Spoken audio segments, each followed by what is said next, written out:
दोस्तों आज की इस वीडियो में मैं आपको बताऊंगा कि कैसे पेयू मनी सिस्टमैटिक तरीके से हमारे देश के जो छोटे व्यापारी है, हमारे देश के जो छोटे मर्चेंट्स है, उनको कैसे स्कैम करते हैं, उनको कैसे लूटते हैं, उनके सेटलमेंट का पैसा कैसे होल्ड पे रख के उन्हें परेशान करते हैं। वैसे पेयू मनी का आए दिन जो है शिकायत आते रहता है मेरे पास, लेकिन ये जो शिकायत है ये रिसेंट टाइम पे आया है एंड यहाँ पे जो है मर्चेंट का 34,723 रुपीज होल्ड पे है, मतलब कुछ रुपए कम 35,000 रुपए के आसपास जो है इनका होल्ड पे है। एंड ये जो मर्चेंट है इनका ऑनलाइन शूज बेचने का काम है, जो डिजाइनर हैंडमेड जो शूज होता है वो बेचने का इनका काम है। एंड यहाँ पे आप देख सकते हो एक व्हाट्सएप का मैंने स्क्रीनशॉट लगाया है जहां पे ये मुझसे कहते हैं कि सर मेरी सेल जब तक 20 से 30,000 थी कोई प्रॉब्लम नहीं, जैसे ही कुछ टाइम से सेल 35 क्रॉस होने लगी तब ब्लॉक कर दिया, है ना।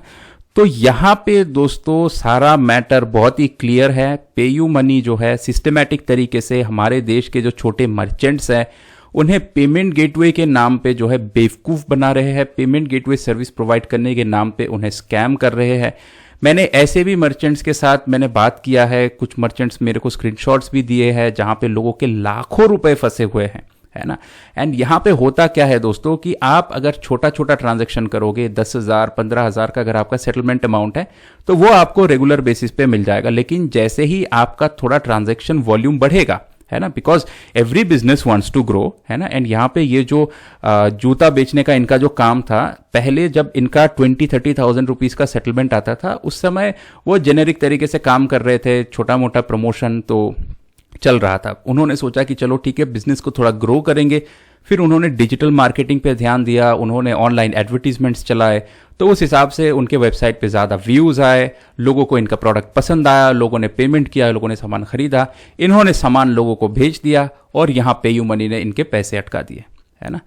अब यहाँ पे दोस्तों सवाल ये भी उठता है कि हम डिजिटल इंडिया कैंपेन, आत्मनिर्भर भारत कैंपेन, ऐसे कैंपेन लॉन्च करके जो है जो छोटे व्यापारी है, जो टायर 2 टायर 3 सिटीज से बिलोंग करते हैं, उन्हें हम मेन स्ट्रीम इकोनॉमी के साथ जोड़ने का कोशिश कर रहे हैं। लेकिन अगर पेयू मनी जैसा एक एस्टैब्लिश्ड ब्रांड अगर इस तरीके से जो है अगर दिन दहाड़े स्कैम एंड ऐसा फ्रॉडुलेंट तरीके से अगर छोटे छोटे मर्चेंट्स के जो सेटलमेंट्स है उन्हें अगर स्कैम करने लगे ना, तो हम ये डिजिटल इंडिया कैंपेन एंड आत्मनिर्भर भारत कैंपेन को कहीं सक्सेसफुल नहीं कर पाएंगे, हम कहीं नहीं पहुंच पाएंगे। इनफैक्ट हम जहां थे वहां से और पीछे आ जाएंगे। बिकॉज अगर कोई व्यक्ति ऑनलाइन बिजनेस करने को अगर आता है एंड अगर उसके साथ इस तरीके का अगर स्कैम हो जाता है तो फिर वो कभी काम करेगा ही नहीं। Because it's very simple, it takes a lot of efforts, it takes a lot of money for an offline business to make a website, to make an app, उसको digitally market करो and then उसके बाद उसमें cell आता है and उस cell का पैसा अगर पेमेंट गेटवे वाला अगर अपने पास रख लेता है, पेमेंट गेटवे वाला अगर उस पैसे को खा जाता है, तो फिर कहीं ना कहीं यहाँ पे क्रिमिनली मर्चेंट का ट्रस्ट ब्रीच होता है ना। एंड ये नेगेटिवली इंपैक्ट करता है towards the success of digital India campaign and आत्मनिर्भर भारत कैंपेन। ऐसे हम कभी डिजिटल इंडिया नहीं बना पाएंगे, ऐसे हम कभी आत्मनिर्भर नहीं बन पाएंगे, है ना। तो कहीं ना कहीं पेयू मनी को जो है शर्म आनी चाहिए कि इतना बड़ा कंपनी, एक विदेशी कंपनी, नेदरलैंड की कंपनी, जिसे इंडिया के लोगों ने इतना अपनापन दिया, इंडिया के जो छोटे मर्चेंट्स हैं उन्होंने इसमें अकाउंट लिया, इनके सर्विसेज यूज किए, उसके बावजूद ये चंद रुपयों के लिए इस तरीके का कर रहे हैं, है ना। आगे चल के आने वाले वीडियोस में मैं आपको जो है बड़े बड़े स्क्रीनशॉट्स दिखाऊंगा जहां पे आप देख सकोगे कि कैसे लाखों रुपए का भी जो है पेयू मनी ने मर्चेंट्स के साथ स्कैम किया है ना। तो दोस्तों अगर आपका पेयू मनी में पैसा फंसा हुआ है तो कमेंट सेक्शन में जरूर बताएं कि कितना अमाउंट है एंड कितने टाइम से पैसा होल्ड पर है। एंड जो मुझे पता चला कि पेयू मनी बेसिकली आपका सेटलमेंट होल्ड कर देगा, उसके बाद फिर आपसे इनवॉइसेस मांगेगा। इनवॉइस तो खैर आप दे दोगे, लेकिन उसके बाद इनका कोई रिस्पॉन्स नहीं आएगा, है ना। एंड अगर आप ज़्यादा उनको जो है कांटेक्ट करके, ज़्यादा टिकट रेस करके, अगर आप ज़्यादा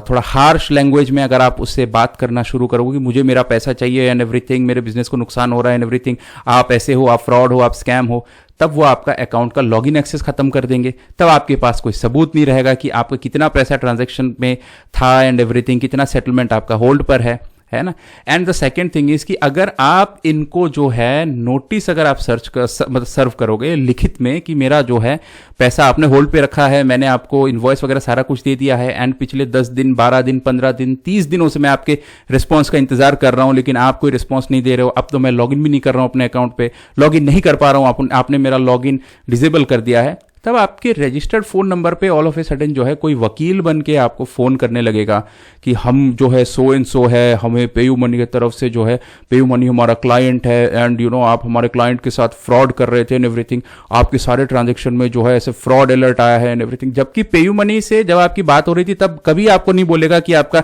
ट्रांजेक्शन पे जो है कोई फ्रॉड अलर्ट आया है, कोई चार्जबैक है, कुछ है, नहीं। जब आप इनको प्रेशर डालोगे पैसा रिलीज करने के लिए, तब ये जो है नकली वकील या असली भी होता होगा पता नहीं, बिकॉज फोन पे तो हम किसी का क्रेडिबिलिटी जज नहीं कर सकते। सो इस तरीके से आपको कॉल करके डराया धमकाया जाएगा। कुछ केसेस ऐसे भी सुनने को आए कि जहां पे जो है पेयू मनी के जो मतलब एडवोकेट है, अब एडवोकेट है नहीं है पता नहीं है ना, लेकिन बोलते हैं कि हम आपके खिलाफ केस कर देंगे, अगर आप इसको सेटल करना चाहते हो then you know you have to sign an MOU with us, तो आपका ये जो पैसा है ये तो फॉरफिट हो जाएगा, ठीक है, हम ये पैसे आपके कस्टमर्स को वापस कर देंगे 120 दिन बाद, और आपको जो है इस अकाउंट को क्लोज करने के लिए इतना रुपया आपको सेटलमेंट का हमें पे करना पड़ेगा एंड एवरीथिंग, है ना। मतलब ऐसा इस तरीके से जो है एक छोटे व्यापारी को डरा देंगे, है ना, क्योंकि तो छोटे व्यापारी होते एक तो यार इतने पढ़े लिखे इतने टेक्स सेवी होते नहीं है ना, कानून का इतना जानकारी होता नहीं है ना, तो इस हिसाब से जो है उनको बहुत अच्छे से ये लोग प्रेशराइज कर देते हैं। तो ऐसे क्या है कि इनको कभी ना इंसाफ मिल पाता है और ना इनके साथ ये जो मतलब स्कैम हुआ, ये जो क्राइम हुआ इनके साथ, इसके खिलाफ कभी आवाज उठा पाते, तो वो चुपचाप निकल लेते हैं, पैसा इनके नोडल अकाउंट में पड़ा रहता है, 120 दिन बाद अनक्लेम्ड फंड से इनका हो जाता है ना। तो ये इनका बिजनेस मॉडल है, इसी तरीके से ये लोगों को स्कैम करते हैं, है ना। बहुत से रिपोर्ट्स आए मेरे पास, है ना, लॉकडाउन के टाइम पे लोग मजबूर हो गए थे कि दुकान बंद था, ऑनलाइन बेचना है, तो इसीलिए लोगों ने 30-40 हजार रुपए लगा के वेबसाइट एंड ऐप बनाया, पेयू मनी का गेटवे लगाया, एंड फिर वही लॉकडाउन के टाइम पे सोचो कि यार इंसानियत नाम की कोई चीज है भी कि नहीं। लॉकडाउन के टाइम पे जहां पे लोगों के हाथ में पैसा नहीं था, लोग मजबूरी में 30-40 हजार रुपए इन्वेस्ट करके जो है वेबसाइट बना के बेच रहे क्योंकि दुकान बंद पड़ा हुआ है, वैसे सिचुएशन में भी पेयू मनी ने वैसे लोगों को स्कैम किया, है ना, एंड उस टाइम तो लाखों का स्कैम किया इन्होंने। तो ये है रियलिटी, ये है पिक्चर। अगर आपके साथ भी पेयू मनी ने स्कैम किया है तो कमेंट सेक्शन में जरूर बताएं। एंड अभी आने वाले टाइम पे जो है और भी पेमेंट गेटवेज के बहुत से शिकायत आए मेरे पास, तो उन्होंने किसके साथ कितने का क्या किया, किस तरीके से स्कैम करते हैं, इनका सपोर्ट का क्या प्रोसेस है, सपोर्ट के नाम पे कैसे लोगों को जो है बेवकूफ बनाते हैं, है ना। तो ये सारा कुछ जो है धीरे धीरे हम लाएंगे ऑनलाइन ताकि और लोगों को भी पता चले। बिकॉज मेरा ये मानना है कि अगर हम लोग किसी बिजनेस को एस्टैब्लिश कर सकते हैं ना, तो कस्टमर्स अगर उस बिजनेस को छोड़ के चले जाए, तब उस बिजनेस को कहीं ना कहीं अपना काम करने का जो पॉलिसी है उसे सुधारने पे वो मजबूर हो जाएगा, तब वो सही से काम करने के लिए मजबूर हो जाएगा। And this is the best way to make a business run in the proper way. क्योंकि नहीं तो वही बात है, आज पेयू मनी के पास इतना बड़ा कस्टमर बेस है कि अगर आप 100, 150, 200 लोग अगर इसको छोड़ के जाते भी है तो भी इसको कोई फर्क नहीं पड़ेगा, और अगर नुकसान इनको हुआ तो किसी का अकाउंट ब्लॉक करके किसी का सेटलमेंट का पैसा खा जाएंगे, तो नुकसान एक ही दिन में प्रॉफिट हो जाएगा, है ना। तो ये इन्हें सोचना पड़ेगा एक बार कि अगर इन्हें लॉन्ग रन में जो है अगर प्रॉपरली इन्हें बिजनेस करना है तो कहीं ना कहीं इन्हें एक सस्टेनेबल बिजनेस मॉडल में आना पड़ेगा, एंड इन्हें थोड़ा ट्रांसपेरेंसी रखना पड़ेगा। And the biggest thing is कि एथिकली बिजनेस करना पड़ेगा, आपको अपना एथिक्स एकदम सही एंड स्ट्रेट रखना पड़ेगा। एंड आई एम श्योर कि PayU money should be ashamed, PayU money को जो है शर्म आनी चाहिए कि इतना बड़ा कंपनी, विदेशी कंपनी, नेस्पर ग्रुप की कंपनी, इतना बड़ा ब्रांड वैल्यू, लेकिन इंडिया में आप ये सब कर रहे हो, है ना। जो छोटे छोटे मर्चेंट से इतना तकलीफ से वेबसाइट, ऐप, डिजिटल मार्केटिंग करके जो है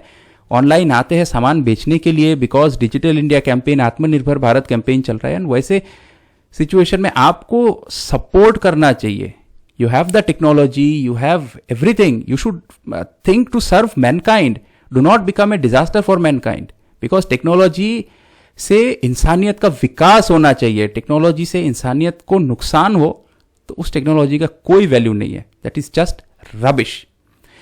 उम्मीद करता हूँ दोस्तों वीडियो आपको हेल्पफुल लगा है। एक ही रिक्वेस्ट है, इस वीडियो को हर जगह सबके साथ शेयर कीजिए। एंड जैसे मैंने आपको पहले भी बताया, अगर पेयू मनी में आपका पैसा डूबा है या किसी भी पेमेंट गेटवे में अगर आपका पैसा डूबा है, कमेंट सेक्शन में ज़रूर बताएं कितना डूब गया, कौन सा गेटवे था